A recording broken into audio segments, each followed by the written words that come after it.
Welcome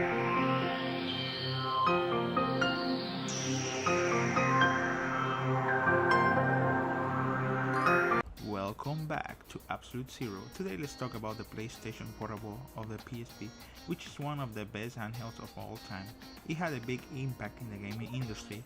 The PSP had it all: accessibility, great graphics, and a great library of games. Now is the time to buy one to collect them or go back to playing the greatest hits. First of all, let's talk about its hardware. The PSP had some advantages over its direct competitor, the Nintendo DS, and those were the graphics and a catalog of games that were more mature and had more diverse genres. It had a unique media for games called Universal Media Disc or UMD that had big storage capacity at the time. The PSP had different models that came out in its lifespan, so which one is the best to get it if you don't have one? The first generation is called PSP 1000. You should avoid this one because it had problems in the disc tray. It gets loose. Next we have the PSP 2000 and 3000. Those ones are the recommended one to buy. They fixed the tray problem and they had bigger RAM memory. And finally we have the PSP Go. That was a big disaster. You couldn't play physical games on it, only downloadable content. It was a limited handheld because you can't play the physical games that you had before. Now let's talk about the essential games that you need to play for the PSP. The first one in my list is my favorite PSP game of all time, and it's called Metal Gear Peace Walker, an action, adventure, and stealth game published by Konami. The game had it all. The graphics were top of the line for a PSP game. The gameplay is excellent as always, and it even introduced a new gameplay elements like the extraction balloon that were used in future entries. The story is a mix of real part of the history, like the Cold War, with Metal Gear elements, and more than 100 hours of content and online co-op play. Truly an essential game for the PSP. Next, we have Final Fantasy VII Crisis Core, an action RPG published by Square Enix. A game is a prequel to Final Fantasy VII that came out in the PlayStation 1.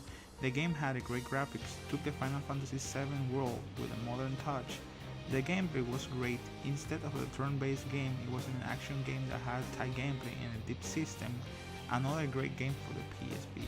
We continue with Shin Megami Tensei Persona 3, published by Atlus. It's an RPG and simulator game. The game had an interesting dynamic because half of the game was living a normal life as a teenager in a school with a social life, and the other part was about fighting enemies called personas in a dungeon crawling type of game. The game talked about the adult themes very well, and the graphics are anime style, and the game has over 100 hours of content and multiple enemies.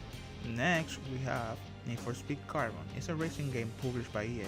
The game captured the essence of the console version of Need for Speed, with a lot of details in the cars and over 20 different cars that race in the city. The gameplay is good, responsive control, and you feel the weight and speed in every car. Now we have God of War Change of Olympus, an action and adventure game published by Ready at Dawn.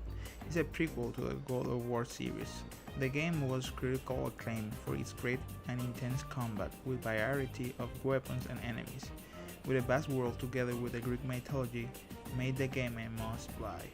And finally we have Patapon, published by Sonic Interactive Entertainment. It's the least famous on the list, but it was unique. It combines a rhythm game with a god simulator. The premise is simple. You're a god that came back to help the Patapon with a battle drum, and you as a god control the Patapon with a rhythm that gives the Patapon their instructions. The game has a variety of characters and enemies in a surprisingly deep system of gameplay with a lot of content. I just talked about a couple of PSP games, but there are thousands of them. Tell me down in the comments which PSP games are your favorites. And if you like the content, give it a thumbs up and subscribe. And as always, thanks for watching.